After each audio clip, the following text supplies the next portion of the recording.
And welcome to this Sunday's edition of Prism Backmatter. You are here with myself, Editor-in-Chief Daryl Oliver, and my co-host and fabulous assistant editor, Nicholas Browning. Hey, hey. And then our guest this week is the one, the only, John Anthony Thomas. Yay. Thompson, excuse No worries, me. I've had worse. I've been called Jan before. Oh, Jan. So, wow, yeah. what a name. Where that did was come weird. from? We'll get into that in a little bit, but we have a great show in store for you today. We get to know John, and we're going to know his art and everything he's about. But first, some music. And this first song I have for you is All of Me by John Legend. Please enjoy.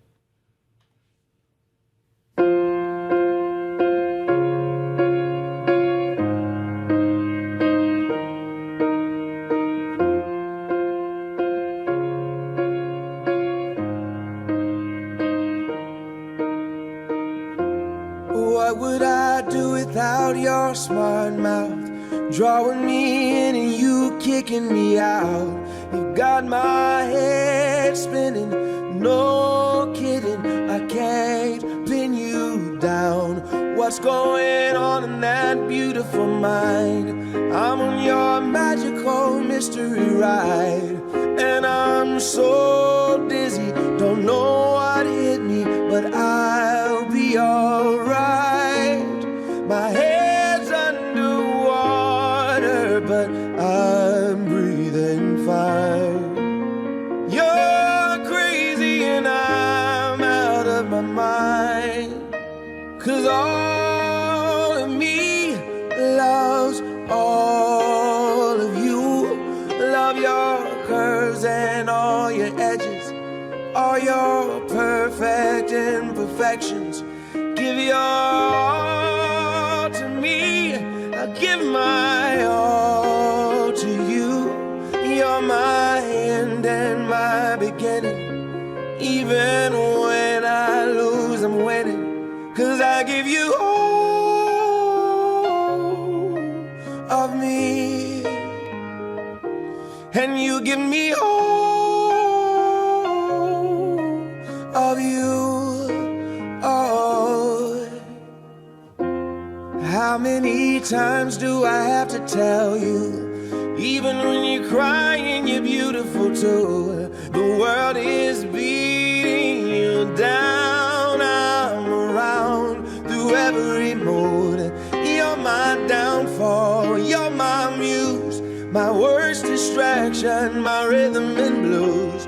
I can't stop singing, it's ringing in my head for you. My head's underwater, but I'm breathing fine. You're crazy and I'm out of my mind, 'cause all of me loves all of you. Love your curves and all your edges, all your perfect imperfections. Give your all to me, I'll give my all to you. You're my end and my beginning. Even when I lose, I'm winning, 'cause I give you all of me, and you give me all of you. Oh, give me all of you. Cards on the table, we're both showing hearts, risking it although it's hard, 'cause all of me loves all of you. Love your curves and all your edges, all your perfect imperfections. Give your all to me, I'll give my all to you. You're my end and my beginning. Even when I lose, I'm winning, 'cause I give you all of me, and you give me all of you. I give you all of me, and you give me all of you. Oh.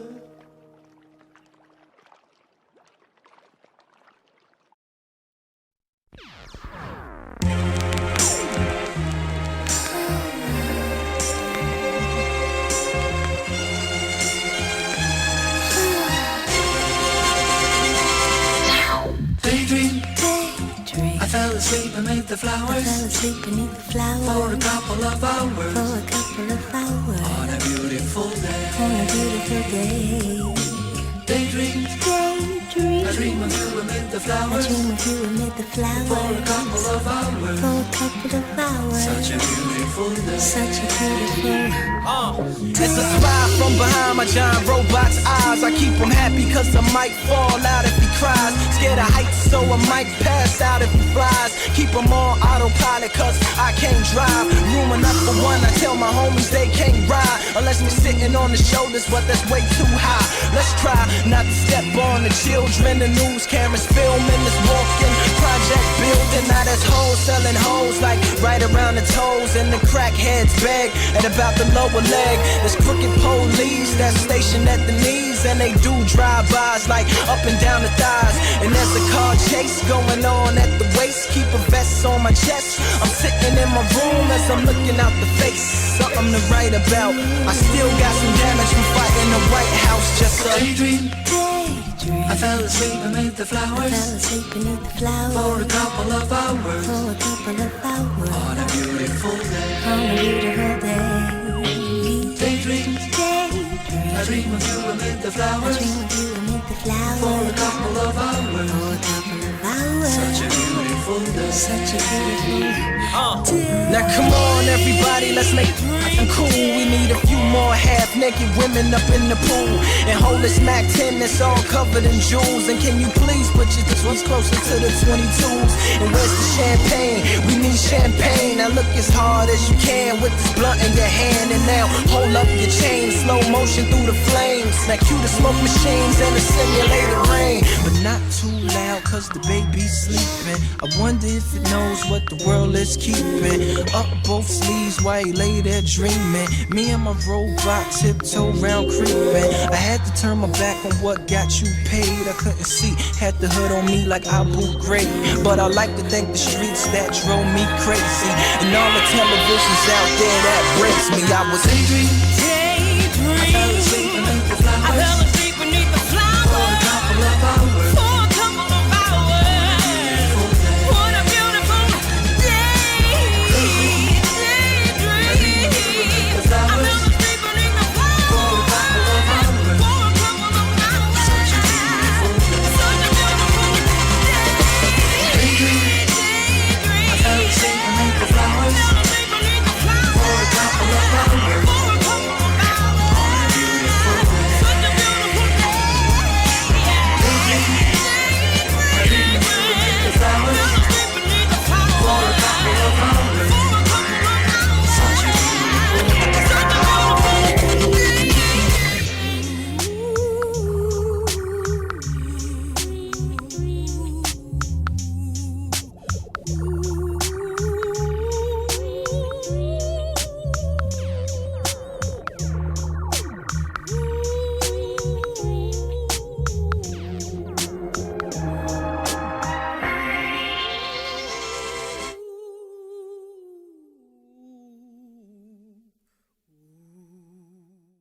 And welcome back. That second song I played for you was Daydreaming by Lupe Fiasco and Jill Scott.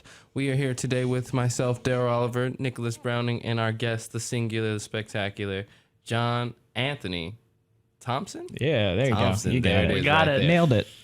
Okay, John. So why don't we tell the people a little bit about yourself, where you're from, why you chose Oregon State, and that sort of thing. So I am kind of from everywhere. Everywhere. I was born in Boise, Idaho. Boise, Idaho. But I grew up mostly in Auburn, Alabama, and Lafayette, Indiana, West Lafayette, Wow. Indiana. Everywhere. Yeah, my dad is a college football coach. He's a strength and conditioning coach. So, Okay. he was coaching at Boise State when I was born, and then He coached in Auburn at a high school for several years, like doing kind of like building from the ground up. Like he coached DeMarcus Ware and a couple other big guys that came out of that one high school and went pro and did really well. And then he was at Purdue for 12 years.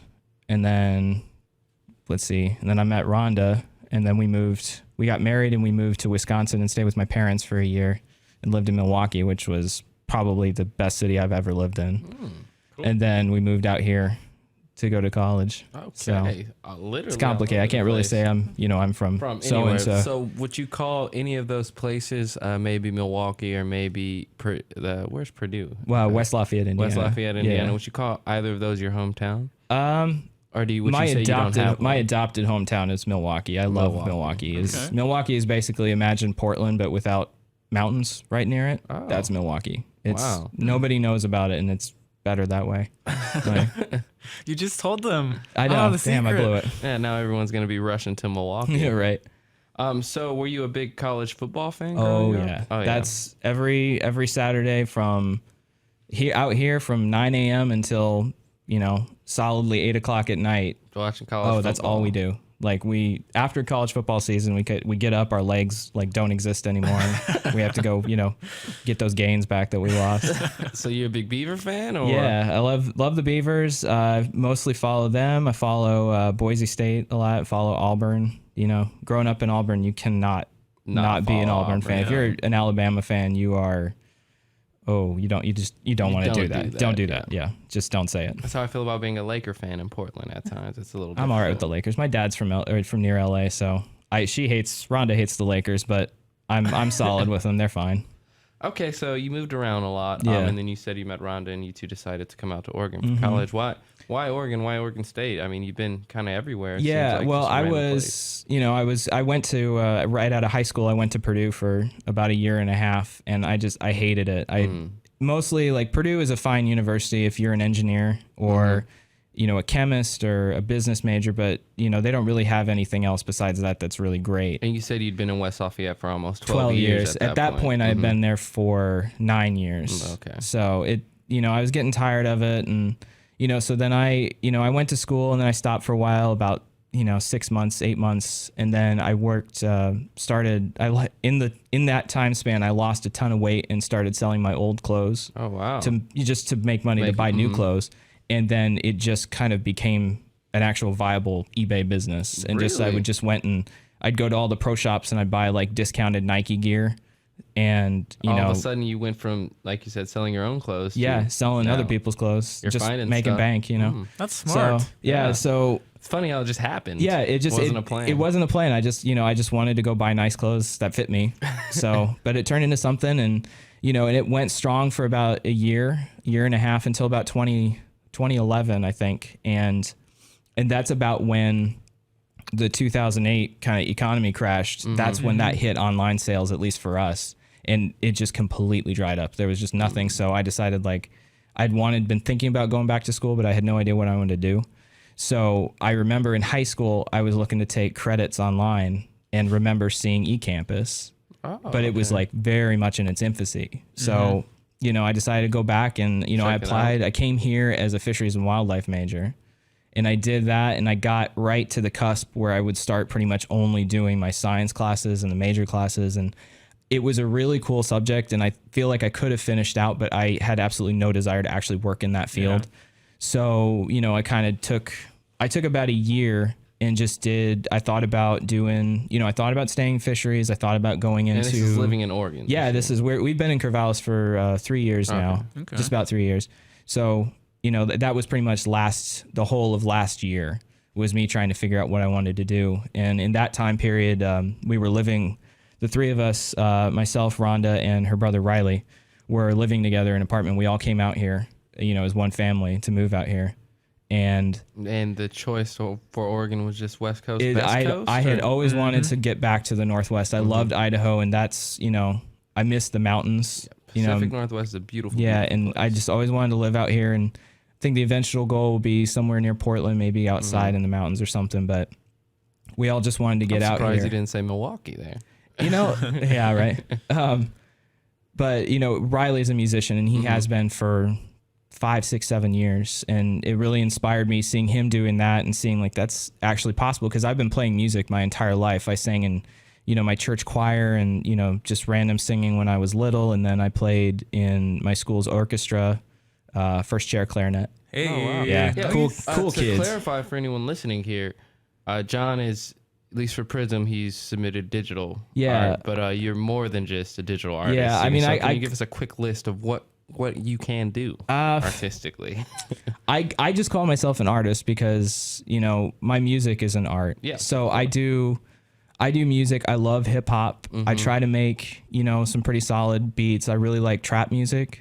So I try to do that. I do a lot of synthwave. So wow. Like Laserhawk or Kavinsky or anybody like that. Now, thinking of synthwave and trap music, it kind of your art almost, mirrors that Emulates? type of Yeah. music that you have there. I try to not necessarily stick myself in one genre. Like I just put out a song yesterday that is certified trap banger. But the track that did before that a few weeks ago sounded like it could have been, it could have been in 16 Candles. Wow. Like I love music and I love art, and I just try to take as much in and put out, my own style. I don't want to be confined into one little walled garden, and get stuck doing, typecast, so to speak. So how did you find digital art? And I guess how did you find music too? Which came first? Music came first. They kind of came around the same time, to be honest. I started making music making music, original music, about 2.5 years ago, and it was just me like getting sample packs. Inspiration from your brother-in-law. Yeah. He's He's been doing music for a long time. He's been doing art for a long time too, and I was just like, I need to do something. I'd been tired of being a consumer, and I wanted to be a maker. I wanted to make things and put things in the world instead of just being taking things. taking, using, and not actually contributing, or just, I don't know. I wanted to exercise my brain. I didn't want to become just a gooey puddle, Yeah. So, he inspired me. I got a copy of FL Studio, and, I got some sample packs, and my first tracks are horrible, awful, terrible. I had no idea how to mix. I had no idea how to do any kind of like actual audio production. And so I kind of taught myself for a little while, and it started going well, and I started to really love it. And it just kind of became, that's what I figured out last year, is just, it was down between music, sports performance, and fisheries, and music was my calling. I finally figured out who I am and what I want to do with my life, and it's really nice. That's because for a amazing to long hear. time I was very lost. When I've changed my majors 5 times up to now, and this one's finally sticking because it's the right choice. Yeah, I think a lot of people can relate to that. Though. Yeah. We've had a lot of guests on the show who originally started out in different majors, and then they found their calling, just like you. You can't get stuck in the whole. I think the idea of the 4-year college degree is over. Yes, And it's very much dead. dead. And now it's, don't spend too much money, but as fast as you can, figure out what you can do and what you want to do, because the world's changing. It's no longer going to be graduate in 4 years, With get a your solid business job. degree and- Get a corporate job, have a going away party when you're 60, and then live out your golden years. You're going to have to hustle. You're going to have to figure out a way to make money. And the more creative and the more interesting you can do it, the better. Well, I liked your phrase, so you don't want to be typecast. Yeah, You don't want to be stuck in a corner somewhere. And I Right. think, unfortunately, a lot of college students come as freshmen. They're only in college because they're told that's what you do after high school. See, I think the idea that they make you declare a major when you fill out your that's- application, I understand for statistical reasons and, budgeting and giving money to departments or whatever. Right. But you should come in, you should do your back core, maybe that you take 6 months and you just take a bunch of just interest classes.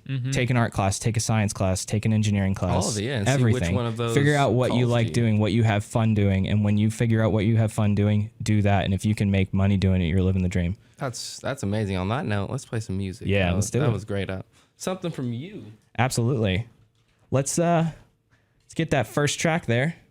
We got this one. I just finished this last week. I've been doing the OSU Opera Workshop.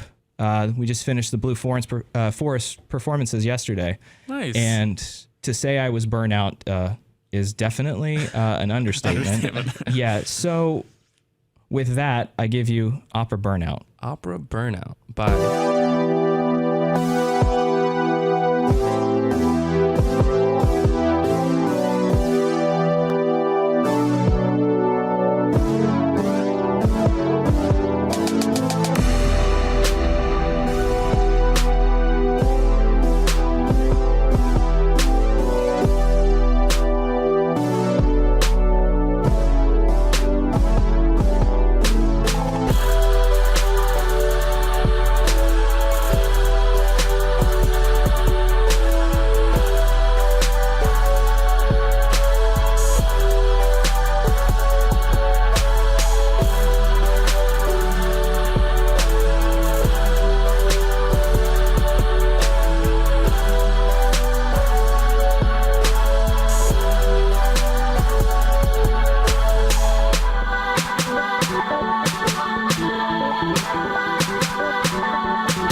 Springtime can be full of energetic inspiration. Looking for a creative outlet or to cultivate a new skill? Come learn with us at the Craft Center.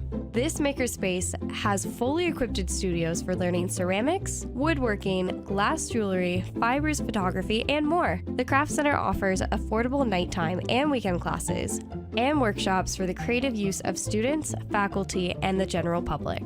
Come and be part of our artful and friendly community. Spring classes start April 11th, so register today on campus in the Student Experience Center. The Craft Center is open from 1 to 10 p.m. on weekdays and weekends from 11 a.m. to 5 p.m. Call us at 541-737-2937. And welcome back. John, tell the people about the music they just heard. So that first track, like I said, that was Opera Burnout. That was my state of mind after the last 3 weeks of 3-4 day a week rehearsals, 10 a.m. to 10 p.m. days doing the opera. I did the visual projections in the link. And then that last track that just finished is called Samantha's Dream. And that one I got the name from my wife. She came up with it because she said it sounded like it could have been in 16 Candles. And so I just ran with that. And the guitar work on that is my original guitar teacher, Daryl Hunt, who is an incredible musician. An incredible first name. Yeah, right. He goes by he goes by DMH Music Works. You guys should check him out. He makes some amazing music. He's gonna go score some movies someday. Oh wow, that's awesome. Yeah. So yeah, those music by John. As we said, he's not only an artist but a musician. For the first portion of the show, we talked a lot about your music. Now let's dive a little bit into your art, since that's what we're publishing here from you in Prism. So. Right. About a year and a half ago, 2 years, you got really into your music. When did the digital art become big for you, and how did you kind of navigate that field? The digital art came slower than the music for sure, but it kind of came hand in hand. I started doing some stuff because my brother-in-law, like I said, he was my inspiration for doing this, and he does very similar styles of art that I do, and he kind of showed me how to do some stuff, like how to do data bending in Audacity, where you'll take a photo and you'll convert it to raw data, and it will convert the ones and zeros into sound waves. Whoa. And then you add, your general effects like, phaser, reverb, echo, all that. And then you export it out as raw data and convert it back to whatever picture format you want, and it will really make it pretty trippy.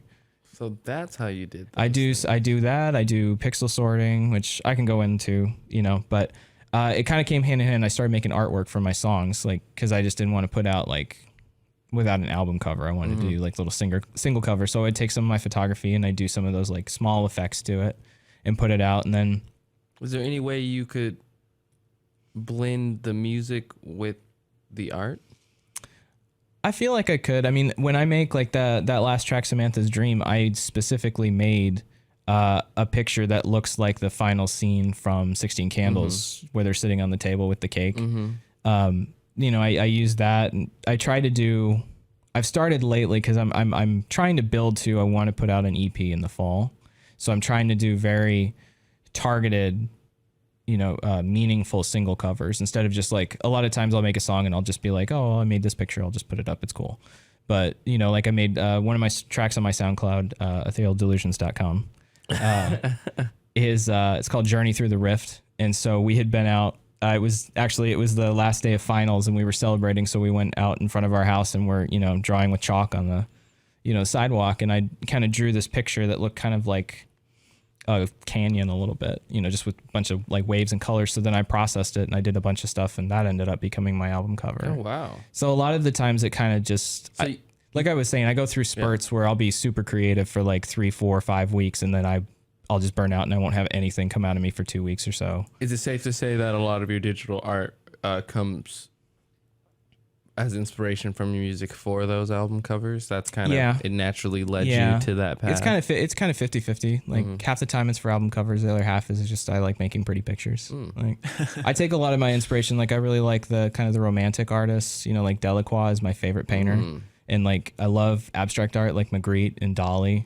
Wow. Okay. So you take your inspiration from way back. Yeah. So I don't really like to put too much emphasis on what I think the picture means. I know what I think it means, but what it means is what you think it means. I don't want to put a label on it. I want people just to enjoy it. Like if you think it looks cool and you think you see something in it that's deeply meaningful to you, then I've done my job. I don't want you to. That's what the image means. If that's what you believe. Yeah, I don't want you to think it means what I think it means. I want you to think what you think it means.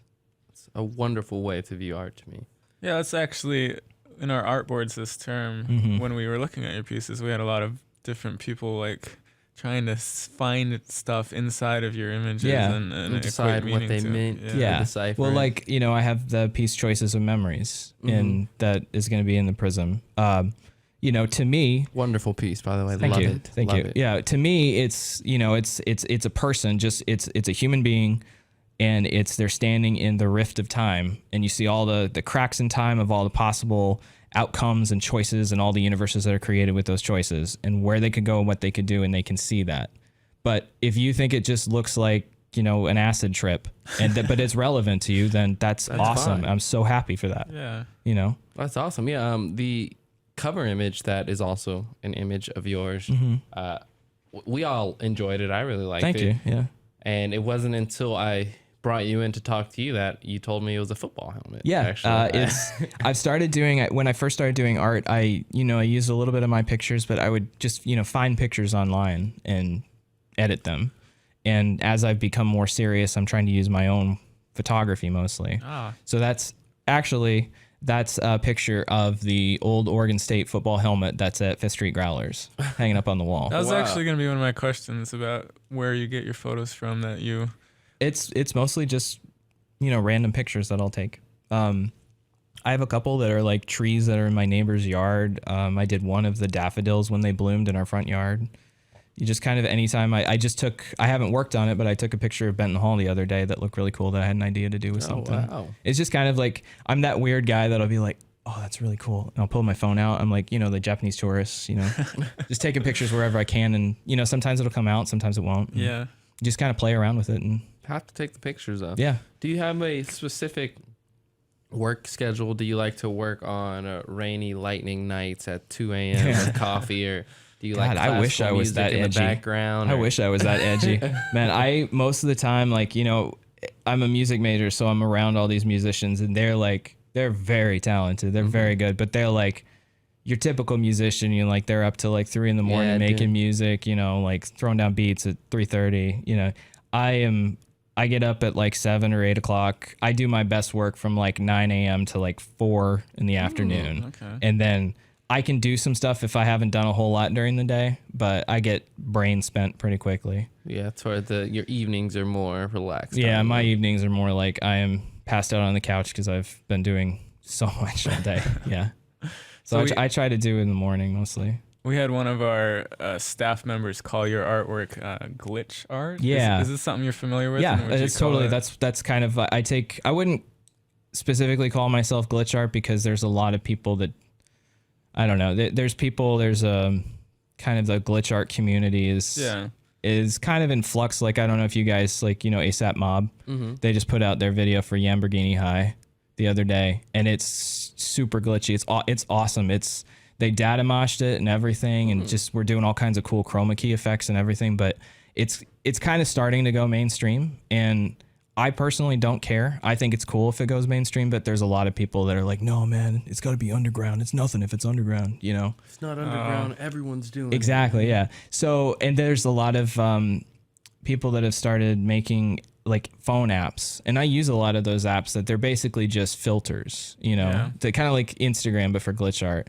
But, you know, you can use those as part of a process. And if you want to do that artwork with the phone and people love it, then great. I try to stay away from that kind of the pretentiousness of art, you know, that it's not true art unless it's pure and, you know, a painting or whatever, but, you know, whatever you want to call it. But if you can make it looks cool, then, and, you know, and it's art, then do it, you know? I agree, definitely, that if you can see art in it yourself, like you said earlier in the show, art is it's totally in the eye of the beholder. Eye of the beholder. Yeah. It's there to see. But some music then from Nicholas. Are you ready for me? What do you have for us today, Nick? Yeah, we're just gonna start off with Recurring by Bonobo. Ooh. Okay.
Beeves Helping Kids, BHK, is a campus organization who raises funds and awareness for the local Children's Miracle Network Hospital.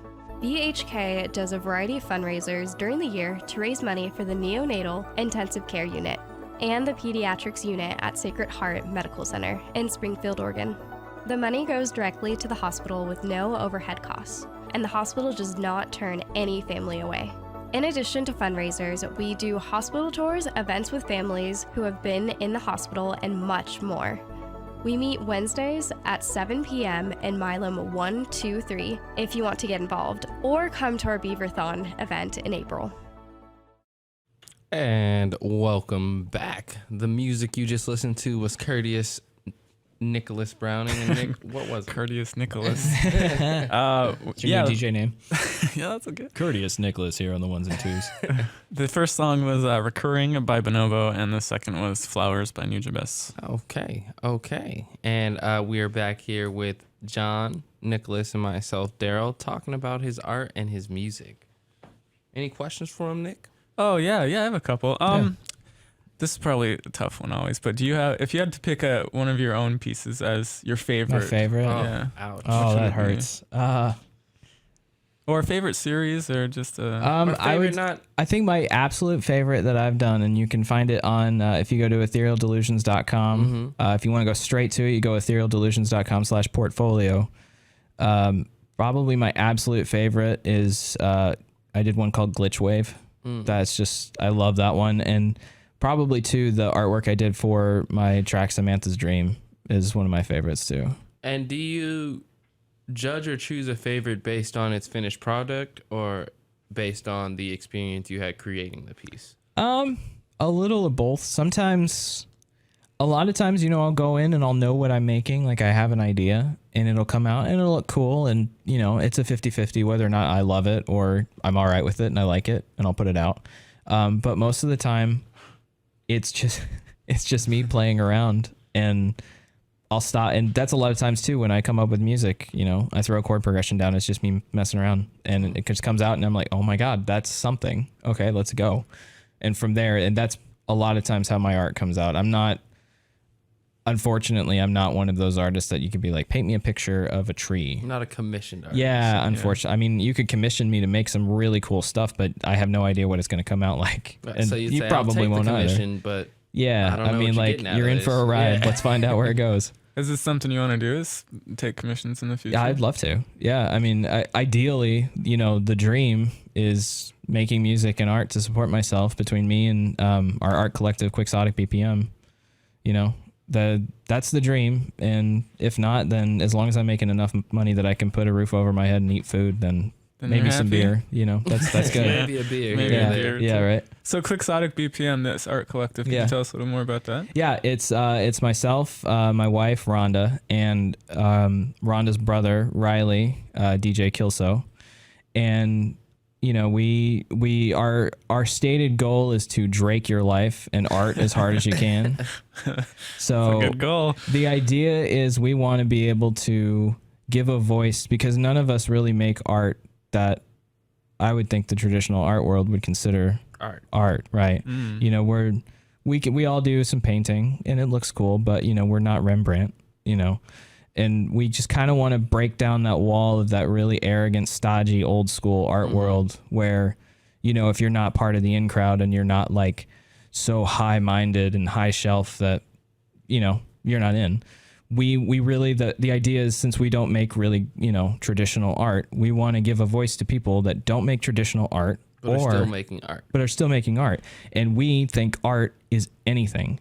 If, we have a friend, Chris Alford, who's trying to start brewing beer as a profession and start toppling Dolphin Brewery, and to me, brewing is an art form. It's an art in It's itself. an extremely high skill art form. There's an enormous amount of artistry and chemistry that goes into it. Yeah, they have routines. They Yeah. have so many. You should. I mean, he talks about, components. I made this tripel and it's got this and this and a little bit of this yeast, and like he can go to a brew shop and talk to a brewer for hours about yeast strains. Well, and just like any other type of art, depending on the individual who's concocting this brew, Right. it'll be different. Right, exactly. They're not going to make the same brew right. Exactly. And and if you, I don't know, what's the craziest thing you can think of? If you think that your art form is a performance art where you can throw a football 45 yards dead on a target, but it's you feel like that's your art, then you're an artist in my eyes. And I want to give you a shot. Like, we want to do visual art, music, food, performance. Sounds to me anything. like you want to do even art that you can't even list yet because you haven't heard of it. Exactly. Yeah. Like, art it's always evolving. Art is a nebulous term. It's all about what you think is art. Like, So, Are you looking to present like a platform for these artists or produce them? Or? Eventually, the idea is, it's kind of starting out as a way to get our art out there between, Ethereal Delusions music, and then Riley and I have a group called Holy Shannon, which I'll play you a track here in a second. Cool. And then get Rhonda's art out there, and eventually, like, we want to turn it into where we're making, maybe like short films, we're making documentaries, we're doing promotions, we're doing art shows, we're doing, anything that you can think of that we could get art out there, just to give people that can't get into a gallery or, get into that, they didn't go to art school, maybe you didn't go to college, maybe you're just working artist, and just living, and you make art, and maybe people don't really see that, and you don't have those connections. I want to give you those connections, because not everybody's going to go to art school, and not everybody should go to art school. Sounds like a worthy cause and a lot of fun. Yeah, that's the idea. And a lot of fun. Drake your life.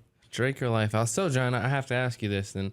When you're not championing for the underdog artist, when you're not creating your own music, right? Art, what are you doing? What are some hobbies when you're not focused on school, work, music, your collective, all that? What is something you do after 4 p.m. when you're burnt out? I drink a lot of beer. Yeah, I really like beer. I started drinking whiskey. Beer tasting. You're not drinking PBR. I'm not drinking PBR to get slammed and go go hang out with the bros in my deep tank. No offense any. No offense intended. If that's your thing, do it. Rock it. I love beer, just like tasting the flavor, the styles. Like, I love saisons and sours. Like, if you go to Fifth Street Growlers, they always have a saison and a sour on tap, and I'm always there to get it. Always. Are you a big Ninkasi fan? Yeah, I like Ninkasi. I just had one recently. It was Lagunitas. Yeah, Lagunitas. They made the Aunt Sally Sour IPA. That was incredible. IPAs are really good. Ninkasi is a local brewed beer. Yeah, Eugene. Crux has a really good one too out of Bend. The only of Ninkasi I like is Dawn of the Red. That's a good one. That's the only one of those I like the brown sugar. I've never had that. That one's pretty. I think they only put it out around Christmas and in winter. It's really good. It's a good, really full body dark kind of ale. I'm so lost in this conversation. Yeah, I like beer. My first love though was whiskey. I started drinking when I was 16. My parents, so I think the statute of limitations has run out. My parents gave me a 16-year bottle of scotch for my 16th birthday, and then my 18th birthday they gave me an 18-year scotch, and then my 21st birthday I didn't get any scotch because that was gonna be like $400 a bottle. Wow. But yeah, I love scotch. I love whiskey, bourbon. But it's none of it has never been like, my friends in high school were all going, getting tanked at high school parties. I was like, my 21st birthday, like, people tell stories. Yeah, I was passed out on the barroom floor. I was roasting a duck and having scotch, like for real. It sounds to me like you're drinking it for the flavor. Yeah, I drink for the flavor. If I get hammered, it happens. And sometimes, there's the time that I was sitting. I used to keep my all my liquor in my desk drawer, and I was sitting playing Left 4 Dead.